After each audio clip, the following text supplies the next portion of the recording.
Marami nagtatanong, no? What is your ideal day? Ako wala. Meron akong ideal night. At hindi lang yan, sa November 25, merong biggest Pinoy comedy event ever. Hindi lang to comedy event, isa tong big battle sa Pinoy Stand-Up Comedy Revolution by Comedy Manila. Kung sumama kayo dito, hindi lang kayo audience members na matatawa ng ilang oras at mag-e-enjoy at mauuwi nyo sa bahay yung jokes for months and years to come.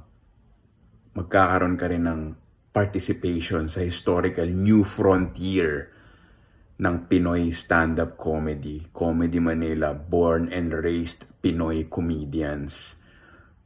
Nasa New Frontier Theater. Tingnan nyo nga naman. So sama na kayo dito. Link in bio. Bilhin ng ticket bago mabusan.